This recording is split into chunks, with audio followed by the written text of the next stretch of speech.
Lewis and Plato are trying to say to us, no, you need to step outside and look at yourself, and you need to measure yourself not against your neighbor, but measure yourself against Christ.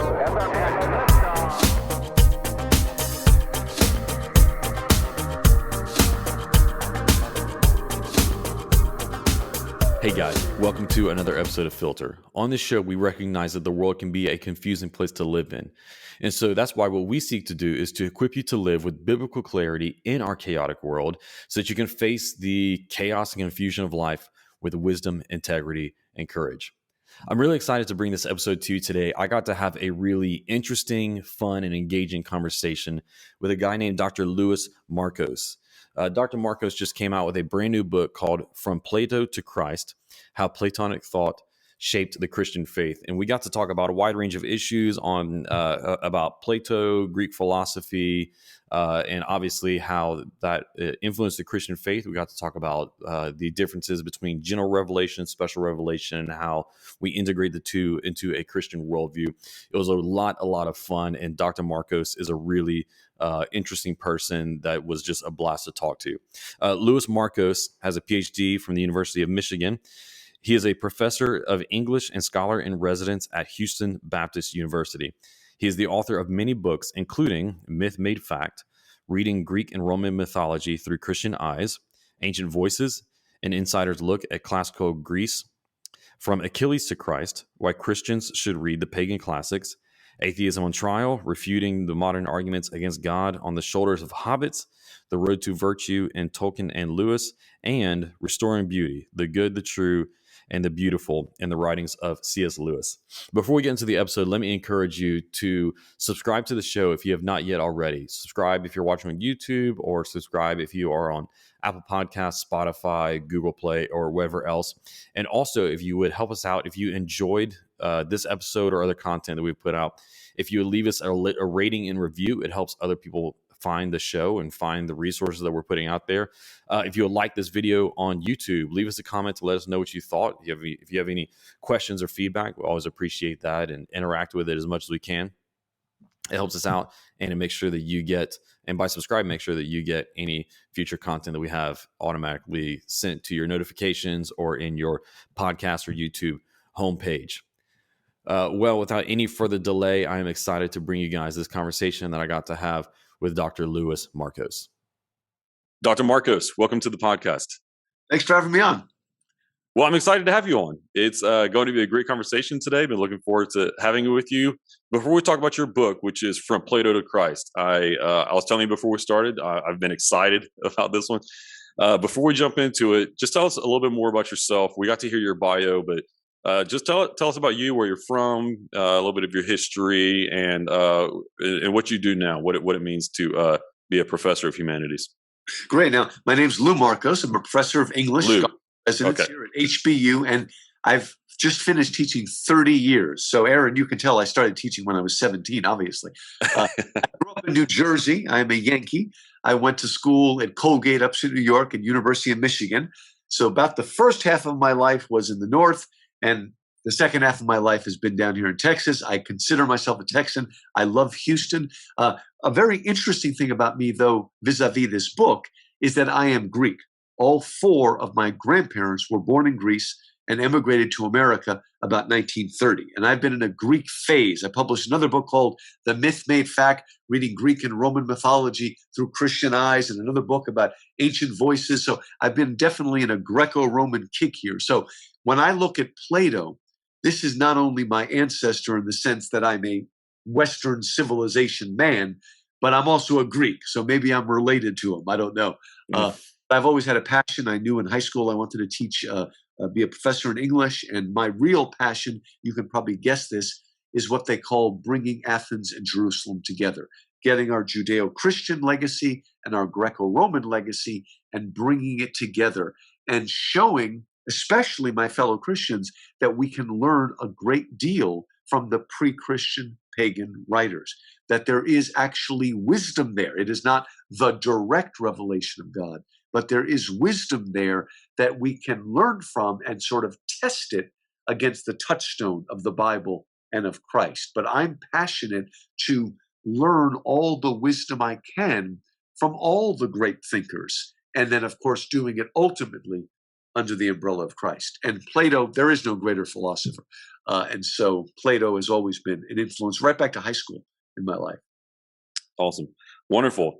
So a Greek Texan then. So you're in, have you been in Houston the whole time that you've been in the South? I've been here for 30 years. I'm 50, so 27 years a Yankee, 30 years a Texan. So now I'm past the halfway point, and I both grew up and lived in Houston, and it's really a great place. A little bit hot, okay, but I like that better than the cold. I'll tell you that. Yeah, I'm actually from Beaumont. I was born in Beaumont, Texas. Oh, look at that.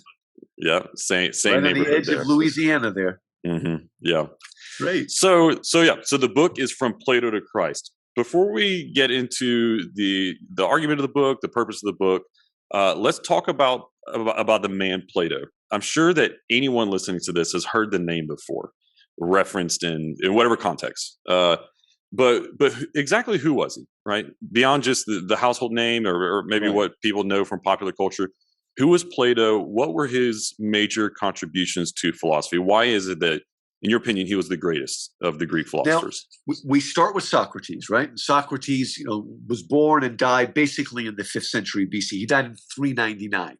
So he's fully 5th century. His greatest student was Plato, and Plato sort of straddles the 5th century and the 4th century BC. And then Plato's great pupil was Aristotle, who is born and died in the 4th century BC. So Plato's right in the middle. And really, Socrates, there are what we call pre-Socratic philosophers, and we have bits and pieces of their work, mostly filtered through Plato or Aristotle. But in some ways, philosophy really begins with Socrates. Socrates, of course, never wrote anything down, but of course, Jesus never wrote anything down. Socrates never wrote anything down. What we know about Socrates, what was written down by Plato. Now, we have other attestation. We've got Xenophon, we've got Aristotle. I mean, we know he's a historical figure, but he didn't write anything down himself. It was Plato that wrote it down. Now, for me, Socrates really invents philosophy, by mixing together metaphysics and ethics. Because often you have the people that are interested in the other world and metaphysical, philosophical ideas. Then you have other people that are into ethics, but they often don't overlap. With Socrates, the two come together to create a true philosophy. Now, as I read the situation, and I discuss this in my book, I believe that Socrates kicked off philosophy by asking about definitions. How do you define goodness, truth, beauty, courage, justice, all of it? How do you define them? But Socrates is the beginning. Socrates is frustrating because he doesn't give us a whole lot of positive definitions of these things. I believe that Socrates did the necessary groundwork of first demolishing what is not goodness, truth, and beauty. So if you read the early dialogues of Plato, the ones that I believe are very, very Socratic, that are probably true to him, those early ones are kind of frustrating because we begin by saying, what is courage? And then Socrates, by using the Socratic method of question and answer, he systematically demolishes all of the other definitions people come up with. But then he rarely offers his own definition. Some people know his motto was, well, I don't really know, but because I know I don't know, that's why I'm the wisest of all men. Right? But that groundwork, right? I can't see truth with a capital T unless I've washed away all those little truths with little t's. So Socrates is doing, so if you only read Socrates, you might say, oh my God, this guy's a postmodern deconstructionist. But no, he does deconstruct, but he only breaks down so we can get to what is truly true and really real. But from the way I read it, it's really Plato who is moving beyond the deconstructive phase to moving to what you might call the reconstructive phase and seeking after what is true. So we've got the early dialogues that again, but it's the middle dialogues when Plato comes into his own. The greatest dialogues are the Republic, the Timaeus, the Phaedrus, the Phaedo, the Gorgias. These are the really, really great middle dialogues. He's got some late ones that are good too. But in the middle dialogues, Socrates is always his speaker, his mouthpiece. But it seems clear to me that whenever the dialogues move into the positive phase and say, this is what justice is, like he does in the Republic, we're moving into Plato. And Plato is, again, very, very metaphysical. He's most famous for his theory of the forms. That's the idea that on this earth, there's all sorts of different kinds of chairs. They're different in shape, they're different in size, they're different in color, they're different in material. But we all recognize that they are a chair because all of those small c chairs are participating in chair with a capital C, the idea of the chair, the form of the chair, chairness. And that's not only true for inanimate objects, that's true for things like goodness, truth, and beauty. And Plato is trying to turn our eyes away from the imitations, the things of our world, which are, a little bit shadowy, and try to get us to meditate on the absolute forms of things. And people today, even a lot of evangelical Christians, they don't like Plato because even though they're Christians, they're kind of embarrassed by absolute truth or hierarchy or things that are true for all times and all cultures. It's almost like we've slipped into a kind of relativism and we're uncomfortable making truth claims. And so I've seen many, like I said, evangelicals like myself who are suspicious of Plato. And they say they're suspicious because he's a pagan. But I think they're suspicious because he forces our modern relativistic age to deal with the fact that there is real truth out there. And although we may not always be able to apprehend it, it's still there. So I actually believe that we need Plato more than ever today to center us again. And when I say us, I really mean especially Christians and especially evangelicals, what you would call a low Protestant. We need to learn again that there are standards, that there is hierarchy, that there's a good kind of elitism that tries to seek the ideal or the form. Yeah, explain a little bit more what his contribution is in terms of hierarchy, because I think you repeated that one a few times, so I think that that's really the one that you're saying Christians have a problem with today. In the I agree. I think that's hierarchy is a dirty word for not just Christians but a lot of people today. So what is Plato's contribution there? Expand on that one a little bit. Let me start with a roundabout kind of answer here by saying, as a C.S. Lewis scholar, I get to write for all different journals, which I'm so happy, all different denominations, whatnot. And I'm pretty traditional, so I tend to say St. Paul and St. Augustine. And I started to notice about 5 or 10 years ago that whenever it was an Anglican or Catholic, they left it. But whenever it was an evangelical, they would always change it to Paul the Apostle or Augustine of Hippo. And now, it is true, I'm a Baptist, it is true that all believers are saints, right? But I don't think their problem is really theological. They may think it's theological, but their real problem is, oh, you're a saint? You think you're better than I am? Hey, folks, we all know that there are certain athletes that are better than others and certain musicians that are better than others, but we get all bent out of shape if we hear someone say, that guy's more spiritual than you. And of course, it's all ironic because Baptists do have saints. We call them Wycliffe Bible translators. Okay, so we do know that there are people. So that's a roundabout way to say that we're almost embarrassed by this idea of spiritual levels, that there are certain people that are higher spiritually than we are. Now, salvation is by faith. It's by grace through faith. Okay, we're saved by our works. But we can grow spiritually and move closer. And in Plato, we need to move beyond the shifting shadows of the world that often delude us, and we're trying to find what is always true, what is constant, what does not shake. When all that can be shaken is shaken, what cannot be shaken remains. And we're moving forward to that. And whether or not there's actual rankings in heaven, I don't know. But I do believe that maybe some people in heaven will be able to apprehend more of the triune God than others, perhaps. But that there is a continuity, that we're moving upward towards something. And we do have the Dallas Willard and that sort of movement for spiritual formation. I think that's good, but Plato would remind us that there are people that are closer, and it does take effort.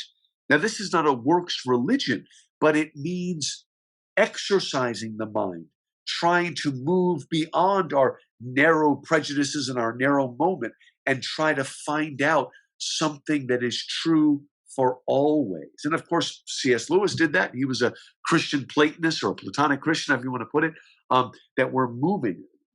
What's his name? Dante was very much influenced by Plato. St. Augustine was very much influenced by Plato. And I talk about a lot of other people in my book. But we're moving closer and closer. And we've got to stop. Again, look, I understand why Baptists get a little concerned with Pentecostals, right? And if their concern were really theological, like you're speaking in tongues and there's no interpreter. But again, a lot of them is, oh, you think you're more spiritual than me because you could speak in tongues? If that was a real gift, God would give it to me. You see what I'm getting at here, Aaron? What I'm saying, sometimes we hide behind theology when our problem is really sort of psychological. Look, we all know there's hierarchy. Really, Aaron, would you live where now? Lafayette, Louisiana. Oh, Louisiana. Okay. Yeah. I mean, would you buy a ticket to the Louisiana Symphony if you knew that the Louisiana Symphony chose on the basis of egalitarian principles and let everybody participate? Would you buy a season pass to football, which is very expensive, if anybody that wanted to join could join? Actually, that's a bad analogy because that's what the Houston Texans are. I think they accept anybody. But anyway, like I said, we understand this is crazy in most other endeavors, but spiritually, I don't know, we get bent out of shape. We've lost our confidence that there are things that are true, that there's such a thing as absolute truth. We're a little bit uneasy about some guy in the pulpit telling us truth now, right? And that's our problem, okay? And it's weird that a pagan writer who lived about 400 years before Christ may be one of the people that helps get us back in line. Get clarity again. Yeah, absolutely. Yeah, interesting. That's something that we could sit on for a while, but let's go back to the book. So from Plato to Christ. So what are some of the semblances of Christian thought that you see in Plato's writings? In other words, what are some of the contributions that Plato made and the Platonic writers, the Neoplatonists leading up to the New Testament era, and then Augustine? What are some of the semblances of Christian thought that you see as leading to their fulfillment or their correction, whatever it might be, in Christianity? Good. Well, we'll start with something right out of the Bible, okay? In Hebrews, right, the author of Hebrews says that basically the temple on the earth is just a shadow of the real temple in the throne room of God. Now, in no way am I saying the writer of Hebrews is quoting Plato in any way. Maybe he doesn't even know Plato, probably doesn't know Plato. But what I'm saying is Plato must have got something a little bit right, that a lot of the things in this world point towards a higher and greater and fuller and richer reality. Now, as Christians, we are going to have a much higher view of the world and the flesh than Plato did, although that low view of the flesh is really more Neoplatonic than Plato. I think we're a little bit too hard on Plato if you really read him carefully. But it is still true that Plato, because he lacked the special revelation of the Bible, especially Genesis, he still tended to think that our body was a little bit of a prison house to the soul, right? But how many American Christians think that, right? Yeah. Body is bad, soul is good. How many of them, I love It's a Wonderful Life, but how many Christians think we die and we become angels in heaven? So it's not just Plato's problem. We often have a problem. We're embarrassed by the body, by the physical. But still, even though our world is not an illusion, compared to the thundering reality of heaven, our world is like a shadow. But if you put it in perspective, we have to understand that there's greater and greater reality as we're moving up. And Plato teaches us to turn our eyes upon those things. He also teaches us to seek after, again, not just man-made justice, but what are the true standards of justice? And in a moment that is almost like a pagan prophecy, it kind of gives you goosebumps when you read it. Okay, in the Republic, we're trying to define justice. And of course, Plato wants us to know that justice is in the end better than injustice. And one of his pupils, Glaucon, agrees with Plato, but he wants to play devil's advocate. He wants to force Plato to answer the really, really difficult question, right? And he said, let's take two scenarios, the perfectly unjust man and the perfectly just man. The perfectly unjust man actually does whatever he wants, but he pretends and has a veneer of justice. But he actually breaks all the rules and does all these things, and yet this guy succeeds. Or to put it in the language of the Old Testament, why do the ways of sinners prosper? That's the odyssey of the book of Habakkuk, right? So, okay, let's take that perfectly unjust man. But then there's a perfectly just man. Everything he does is just, but everybody thinks he is unjust. They will turn against him, they will imprison him, they will beat him, and they will hang him on a spike. Wow, that's what he says. It's like a foreshadowing of Jesus. Now, Plato almost surely has in mind Socrates, who did good for Athens, but was eventually charged with, basically teaching false gods and corrupting the youth and forced to drink hemlock and die. So, yeah, he probably has Socrates in mind, but it's almost like he's making a pagan prophecy without knowing it, that the true perfect man, when the perfectly just man comes into the world, what Paul will call the second Adam, the last Adam, what happens to him? People turn against him. They call him a blasphemer. They arrest him. He is condemned by his own people, the Sanhedrin, turned over to the Romans where he is beaten. And now, when Plato said on a pole, he means impaled on a pole. But here, crucified on a pole. So what's going on? It's like Plato's already understanding a deeper nature, that things are not always what they appear. And Jesus told his followers, you will be persecuted, right? And people will turn against you. So people read that and they were just amazed. What was Plato doing? It's like Plato was preparing the Greco-Roman world for the coming of Christ, the true just man. Interesting. I've heard some people say, I don't know if this is a serious argument, but I wonder if you've heard it before and what you think about it. I've heard some people say that that there's a theory that Plato had access to or was aware of the Pentateuch, or the writings of Moses, maybe somewhat familiar with the Jewish law. Are you familiar with that? And even some of the earliest apologists, like Justin Martyr, some of them suggested that. But part of what they were doing is they were trying to convince their highly educated pagan audience that the Jews are even older. Okay, because Plato is only 400 years, 350 years before their time, where Moses, at over 1,000. You can decide when you think Moses is 1,200 or 1,500. I go for the date, but the earlier date. But got to think backwards, BC. But I don't think any of them literally thought Plato was cribbing from that. There are also some people that think that the Magi must have got some secret writings from Daniel. Okay, some possibility, but I think the people that say that are people that say they believe in total depravity, but really believe in utter depravity, and they don't think that a pagan would come up with such wisdom. Well, come on. What did Jesus say about the centurion? I have not seen faith like this amongst my own people. What about Cornelius in Acts 10, right? I mean, like I said, sometimes we're a little too crazy. Look, there's such a thing as general revelation. Even Calvin begins his Institutes by talking about general revelation. That doesn't mean Plato has come up with knowledge that will save him. It is not salvific, but using the general revelation of creation, conscience, reason, he is able to move towards things that are true. Now, again, He doesn't have all the answers. He cannot be saved apart from Christ. But I think we try too hard sometimes to say, oh, they had secret wisdom from Moses or something like that. Yeah. But, it's in the air. It's possible. Virgil's even more amazing in the historical. I wrote another book called From Achilles to Christ that talks about Virgil.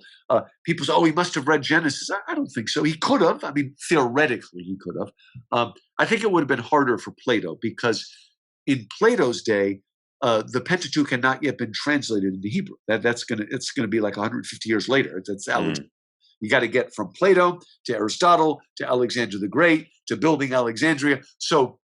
That makes sense. Yeah. Plato knew Hebrew, okay? But again, maybe some ideas trickle through.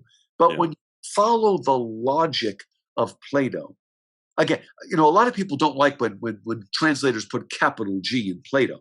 And of course, he doesn't know Yahweh, but I think Plato's moving towards an understanding of monotheism because he understands if there is a God, that God must be the standard of goodness and must ultimately be outside. The gods of Homer, I mean, there's no way you can base any kind of moral or ethical behavior upon the gods of Homer. Mm-hmm. And he often had a problem with Homer, even though he loved Homer and clearly had most of it memorized. That's why he always quotes Homer and gets it wrong, because he's quoting from memory. Wow. Yeah. So I want to get into some of the specific ways and connections that Plato influenced Christian theologians. Before we get into that, let's go ahead and keep going into this topic a little bit deeper on the issue of general revelation and some of the pushback people might have to it and so on. You said earlier in the show that one of the callings on your ministry has been to try to bring together Athens and Jerusalem. There's some people, especially Cornelius Van Til and his students, who would say, absolutely not. Yeah, Athens and Jerusalem have nothing to do with one another. Presuppositionalism. Yeah. So how do you respond to the arguments of presuppositionalists in this context? The amazing thing is that the first great missionary, Paul, uses this kind of an apologetic at Mars Hill, or the Areopagus. And that's why so many apologetics groups and other things go by the name of Mars Hill. Because, all right, Paul goes to Athens. It's Acts chapter 17, second half of Acts chapter 17. And he looks around and his heart hurts, right? Because he sees idols to everything, right? Somebody once said, it's easier to find a god than a man in Athens, right? Because they were full of idols everywhere. But then Paul noticed that there was a idol or a temple that said to an unknown God. And then, Aaron, because he had listened to our podcast, Paul knew what to do.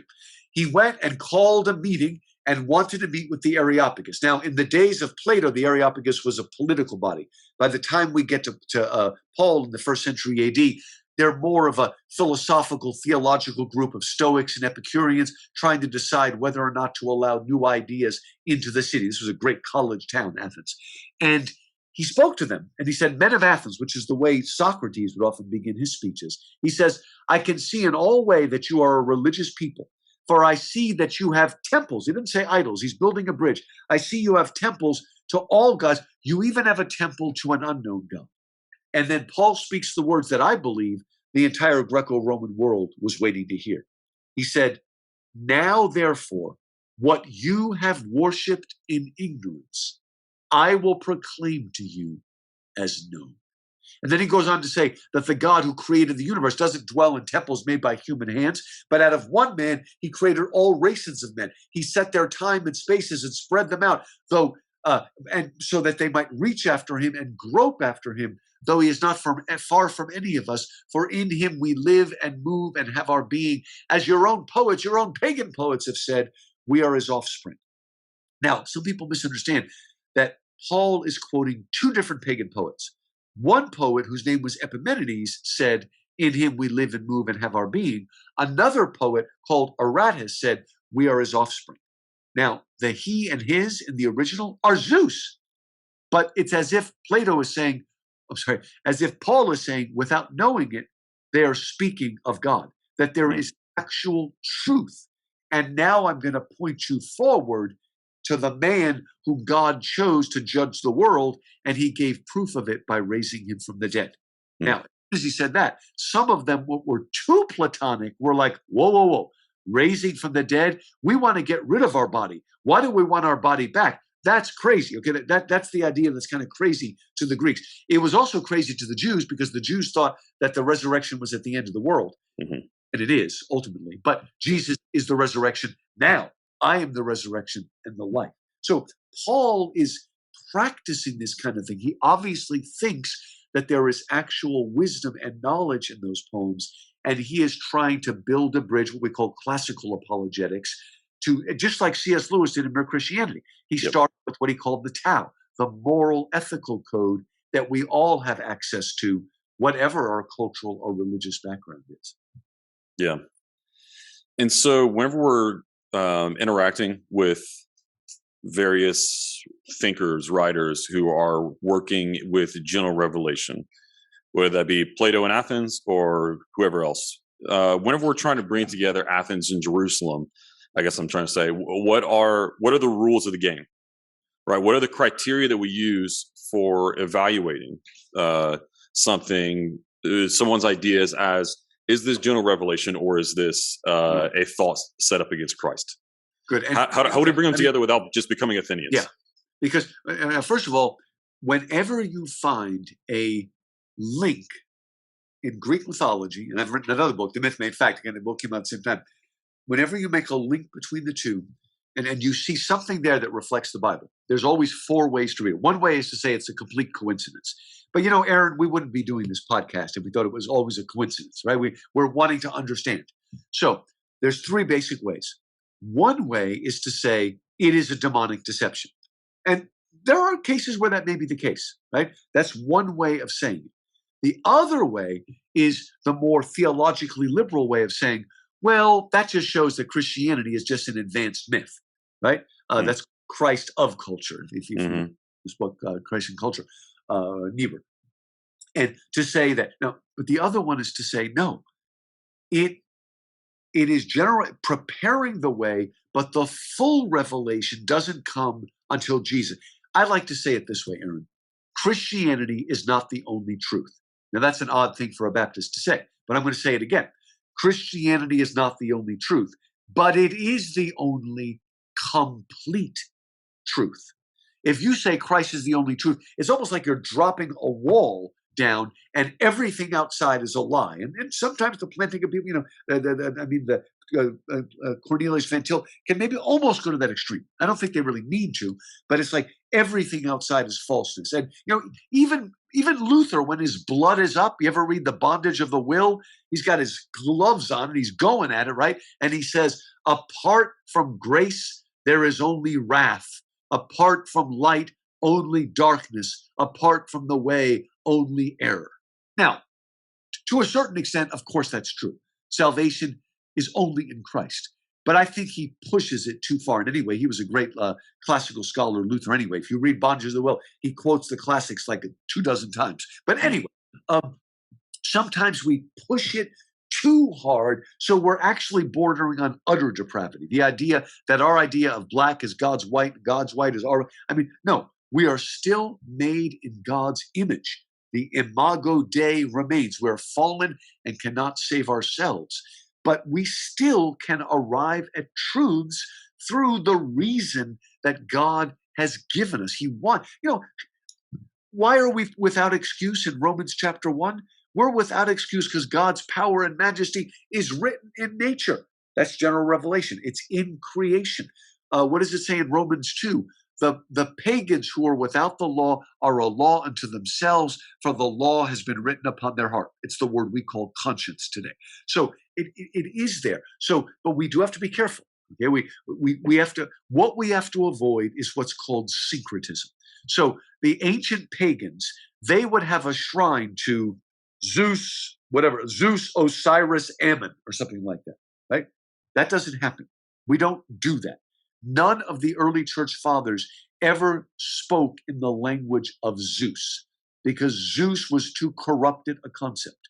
But what they borrowed were deeper concepts like the word logos, the word, and the word theos for God.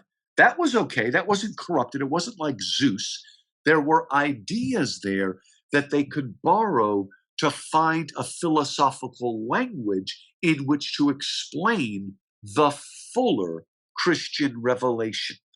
If this helps, maybe Plato saw very dimly in a dirty mirror, but I believe he saw something. But thank God we have the Bible, and also Christ, the Bible, and the creeds of the church as our touchstone to measure against. So we do need to be careful. We do need to discern the spirits. But we need to understand that there are truths there that we're arrived at. And I wrote a book called From Plato to Christ. I want one of my Chinese students to write a book called From Confucius to Christ and find some actual bits and pieces of truth there, but need to be tested against the Bible. Yeah. Didn't Augustine compare it to how the children of Israel, whenever they were freed, yes, yep. Exactly. They took the gold from the Egyptians as they were freed from their slavery. And this is similar to how we, with the Christian worldview, can take truth that is revealed to through general revelation to other people and cultures and so on. Another image that was used sometimes is kind of a weird image, but usually, you're not supposed to marry foreign brides, the Jews, right? Because they always get corrupted by marrying Canaanite brides and stuff. But there is one provision. If a Philistine or whatever, truly wants to become, a worshiper of Yahweh, a Jew, there was a way to take her in, and you would shave off all of her hair and cut all of her fingernails, and then when it grew back, you could marry her. And that was often used by Augustine, particularly a guy named Origen, as a metaphor for, we take the pagan classics, we do need to purify them a little bit, right? Shave off the part that is gross, whatever, that is fun, and then let it grow back. But there's a way of looking at and learning from them and taking those lessons. And also, they inspire us.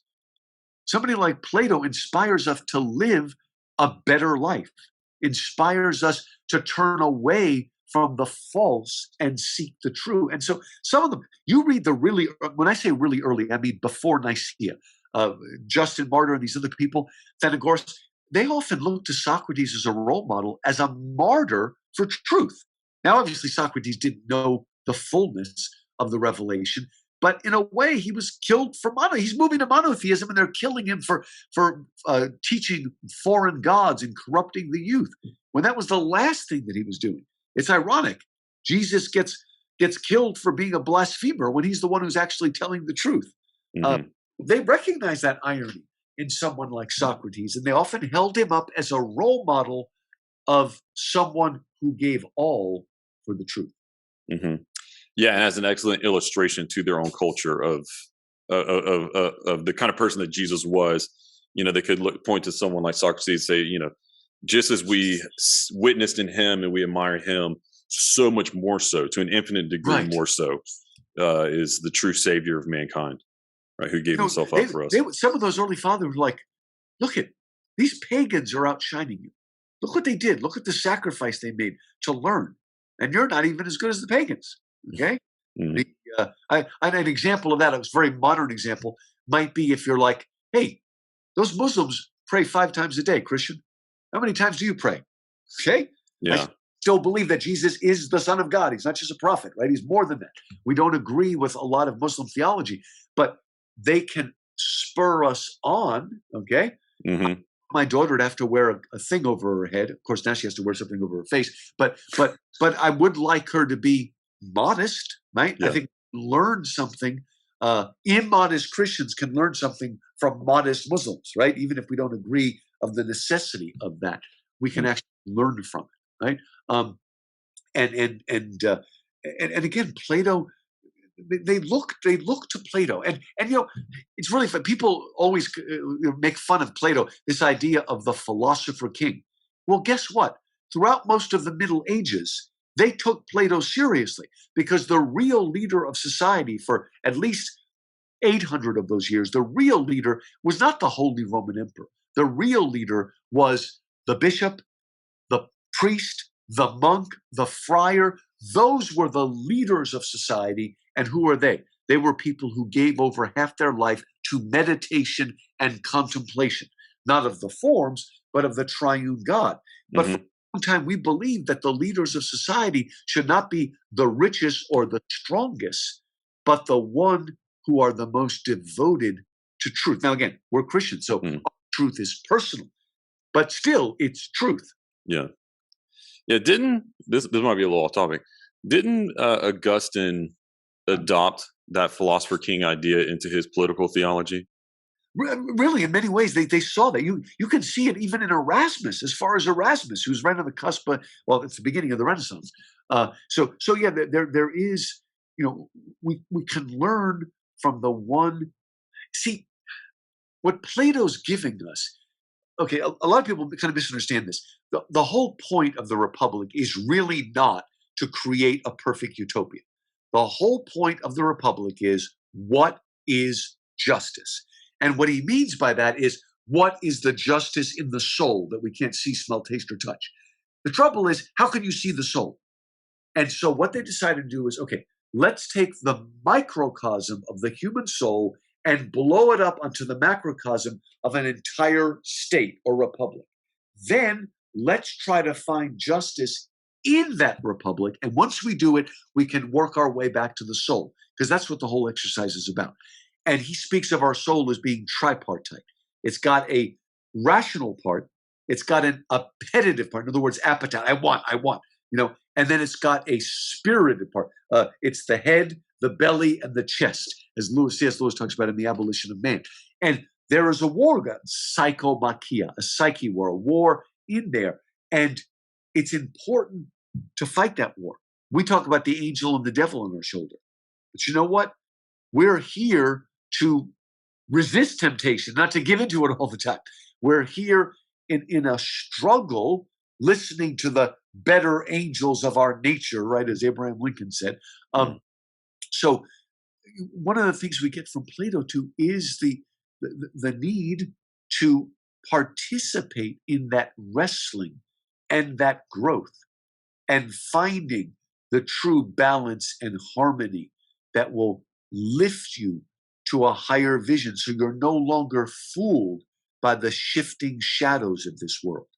Another way of putting that, you're no longer fooled by the shifting shadows of social media that pull us in this direction and that direction, back and forth, back and forth.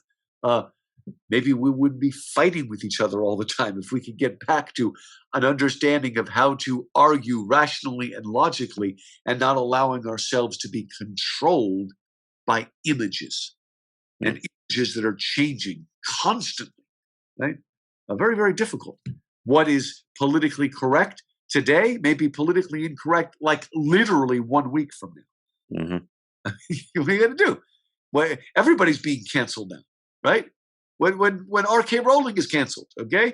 I just read Rose McGowan, that really creepy actress, is now trying to cancel Oprah. So nobody, it's hysterical. Crazy. Yeah. Going back to general revelation, and I think that this is in line with Plato to Christ as well. We can learn some interesting things about general revelation and how it can actually help lead people to the complete truth in Christianity through the story of Lewis, C.S. Lewis and Tolkien, and you being a Lewis and Tolkien scholar. I'm sure you can help us to understand through Lewis's conversion and him and Tolkien's idea and discussing of the myth becoming fact. Great. Yeah. Should I go ahead and tell that story, or? Yeah. Tell us that story, because I think that helps us to understand what you're talking about in your view of how general revelation can help lead us to the complete Christian truth. All right. Now, probably most of your listeners know that Lewis was an atheist for a long time before he became a Christian. But what a lot of people don't know is he did not go directly from atheism to Christianity, like Lee Strobel or Josh McDowell or Chuck Colson or somebody like that. He was a theist, believed in God for a year or so before he was able to accept that Jesus was the Son of God. What was holding him back? One of the things holding him back is that, like me, English professor, loved mythology, Greek, Roman, Norse, Egyptian, studied all mythology, was a big fan of a guy named Sir James Frazer.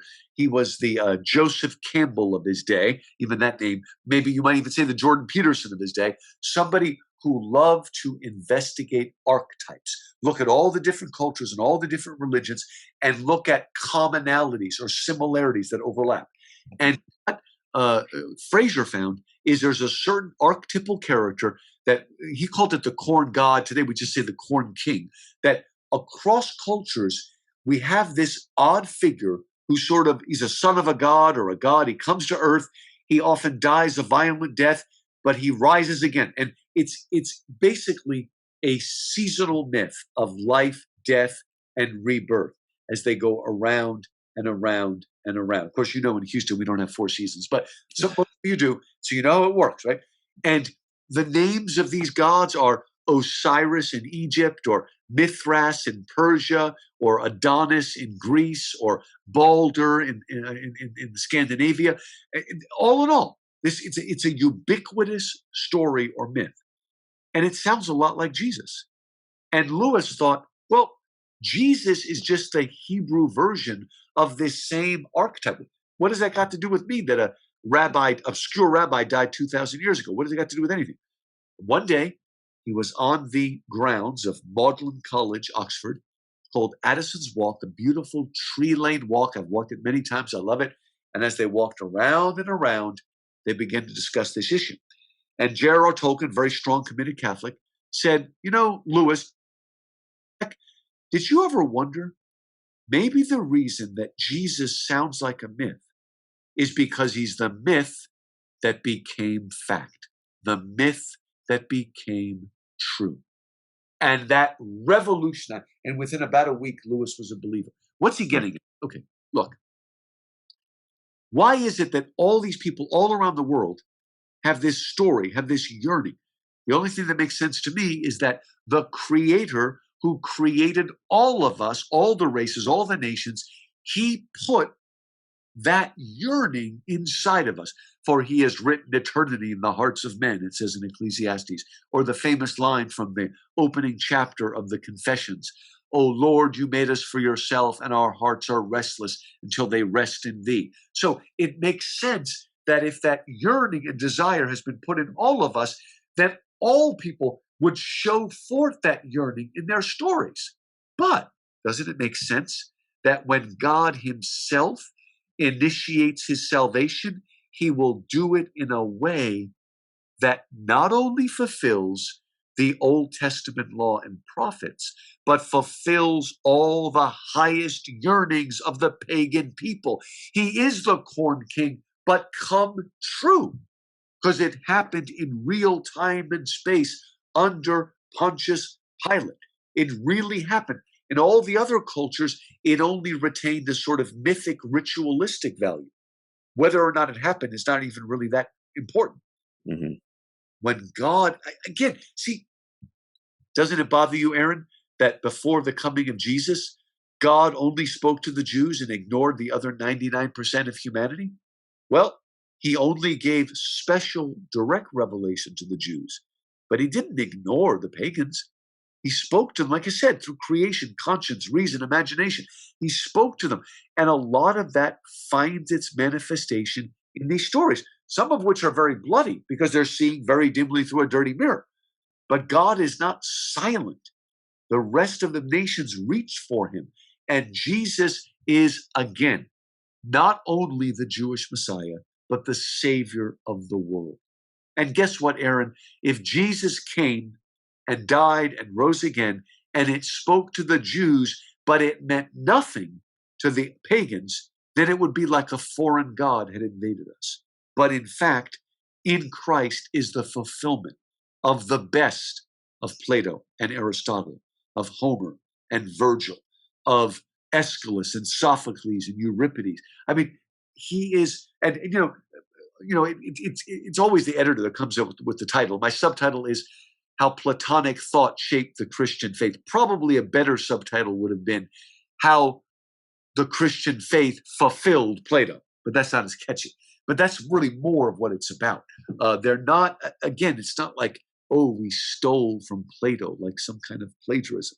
It's just Plato got a lot of things right, maybe more than anybody else in the. Now, Aristotle did too. Maybe I'll write a book called From Aristotle to Christ. Aristotle got a lot of things in the realm of ethics dead on right, so that when C.S. Lewis writes Mere Christianity and book 3 is about ethics, half the time he's just quoting Aristotle because Aristotle got it right. And he does not, he believes in the Bible, but it's like Aristotle got it right. So let's tell it, and then we'll transcend it to the higher virtues of faith, hope, and love. We call virtues. Yeah, excellent. That's so interesting. And I just think that that idea and shared through the illustration of Lewis's story and conversion just really helps to, at least for me, it really helps to illuminate that idea of how general revelation can then fit into and like I said before, illuminate our understanding of Christian theology and so on. Share with us a little bit about how Plato influenced, or as the subtitle says, shaped Christian faith, particularly in some of Christianity's major theologians. I know you can't give a detailed analysis here. That's what the book is for. But what are just some of the highlights? What are some of the headline versions of his influence? Augustine is just brilliant because what he realized was the forms of Plato exist, but they're in the mind of God. And that's just boom. So Augustine is doing that same kind of moving closer to God. But of course, he understands. See, the phrase, I don't know if you ever heard the phrase, the beatific vision. Throughout the ages, what you were seeking is the blessed vision of the Trinity. That phrase comes out of Plato. Now, Plato is trying to contemplate an impersonal form of the good, but it's the same growth. The other thing that Plato talked about and Augustine talks about it is the idea of the good, the true, and the beautiful. These are the eternal things. Goodness with a capital G, beauty with a capital B, truth with a capital T. We are moving towards those, and all of them are a kind of balance, right? They're a kind of harmony, and they go together. You can't just throw one out. You need them all. Now, when it comes to Augustine, the man, not just the scholar, Plato played a very important role in his salvation. He at first was influenced by the Neoplatonists, like Plotinus and Porphyry and people like that. And this is what he says in book 7, I think, of the Confessions. Amazing. From the books of the Neoplatonists, I learned that in the beginning was the Word, and the Word was with God, and the One was God. He actually learned some real truths about the Logos, about the Word, and how it transcends. But only in the Bible, in the Gospel of John, did I read, and the Word was made flesh and dwelt among us. So he was able to go so far. I mean, he actually he wasn't a blank slate becoming a Christian. He already understood many things, but he needed to go the extra step. And so there is that step-by-step progression. When you read Dante's Divine Comedy, it is a journey towards the beatific vision. It is a journey into greater and greater light. It's like the philosopher leaving Plato's cave and moving into the light of the sun. And we're moving there. And others, a lot of the Eastern fathers said, if you're going to do theology, you have to not only be smart, you have to be pure. I mean, you have to actually wrestle with these things and seek a kind of purity and goodness that's almost like the Platonic philosopher. You get a famous guy named Boethius, who's become more and more popular. Boethius often used allegorical stories from Greek mythology to illustrate Christian truths. And he too is on a ladder. You know, the original title of my book was From Plato to Christ, Ascending the Rising Path. And that's what it's about. It's about moving towards greater and greater beauty. Now, of course, C.S. Lewis is the greatest Christian Platonist of the 20th. He gets his own chapter all by himself because if you ever read The Last Battle, that's the end of the Chronicles of Narnia. Mm-hmm. Last battle, Narnia is destroyed, and they go to Aslan's country. But when they get to Aslan's country, they see that Narnia is still there. But it's a more perfect Narnia and a more perfect one. And the professor says, it's all in Plato. It's all in Plato. What do they teach these children? One of the things that Lewis helped us to learn, N.T. Wright has helped us as well, is to understand that, again, heaven is more real than the earth, right? That heaven is real substance. Again, so many Christians think that heaven is floating around on clouds. We're going to be living in a new heaven and earth. It's going to be physical. Now, physical in a way we can't understand, but what is the difference between this body, and the resurrection body? It's the difference between the hard, dry acorn that you bury in the ground and the oak that comes out of it. Read 1 Corinthians 15. That's a real Platonic chapter as well, as he tries to understand the nature of sort of greater and greater reality. Interesting. There's a lot more that we could go into there. Oh, I know. But it's a good thing. It's a good thing that we have the book, though. So that, like you said, the whole chapter on Lewis, and man, I would love to be able to just dig into these ideas in Lewis and Tolkien. Maybe we'll have you back to just talk about Lewis and Tolkien. That'll be a lot of fun. It's good stuff. Before we go, let's just talk about the practical impact that this book can have on somebody's life. And I think you already touched on it with this idea of, and I know this is how you close the book, with this idea of ascending the rising path. Right. How does Plato inspire you, and how do you hope that acquainting readers with Plato better through this book inspires them to ascend that rising path? Okay, I want them to follow the Socratic mandate of know thyself, but not the way we do it today. Know thyself should be when David says, search me, O Lord, and know my anxious thoughts. See if there be any wicked way in me, and lead me in the path of right. So real Socratic self-knowledge is it's not about like, I'm the greatest guy. It's about looking at yourself and trying to move away from error and darkness and all of these things. But too often today, even Christians, what they practice is introspection. That means navel gazing, where you look in and you look and you look, so you can determine exactly what your parents and preachers did wrong so that you're screwed up. Now, there are some people who have been injured by a bad father or a bad preacher, okay? But we want to extend that to everyone nowadays. It's the man or whatever. So we think we're analyzing ourselves, but we're trying to find excuses so we can feel like victims. Lewis and Plato are trying to say to us, no, you need to step outside and look at yourself, and you need to measure yourself not against your neighbor, but measure yourself against Christ, right? Inculcating the mind of Christ. And I think Plato makes us question and answer and wrestle and move forward. Now, some people will use it as a way to win arguments, and that's not any good. That's not what it's about. It's about searching and making sure you are seeking after goodness, truth, and beauty, and not after shifting shadows. And I tell you, in this world of social media, that's more important than it has ever been. There are a lot of people who live their lives in Plato's cave right now. A contemporary reference, in the Matrix, right? Matrix is, in some ways, Plato's Republic, the allegory of the cave, after it goes wacko. But I mean, the basic metaphor is, we think this is reality, but it's not. A good example of that, we think that we're right about everything. The most enlightened, open-minded people of all, and everybody else before us are all, racist, sexist, homophobic, everything else. Right? We have no sense of stepping outside of ourselves and judging ourselves by a standard that's higher than yesterday.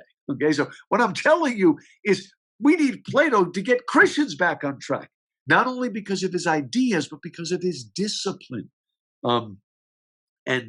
They are disciplined, amazing stuff. Excellent. Well, we have so much more that we could go into, but we're about out of time for today. Before we go, can you tell people how to connect with you if they want to follow your work? And the real best way, because nobody's doing these really good pages anymore, is just go to Amazon.com, type in Louis Markos, that's Markos, and my Amazon author page has all of my books and biography and stuff. And also, go to YouTube and type in Louis Markos, Markos, and my YouTube channel has a whole bunch of free videos on there that I've done. And actually, just recently, I put up, because last year, because we had to be hybrid, I ended up having to record a lot of my classes. So they're unedited. You have to put up with stuff. But I put up a lot of my stuff on Lewis and Tolkien that people might be interested in. But there's other stuff that's more polished, if you will. All sorts of things there. But Amazon, all my books are there. Excellent. All right. Well, all of that is going to be linked in the show notes for you guys who are interested in going to see more of Lewis's work, whether that be on YouTube, the books, and this book as well. I'll have all of that linked in the show notes. So make sure you follow through there so that you can get the book, follow him on YouTube, and so on. But I just want to thank you so much for joining us today. This was a really great conversation. I enjoyed it, learned a lot from it, and can't wait to learn even more as I continue on in your book. So thank you for your time. Thanks so much. Great conversation.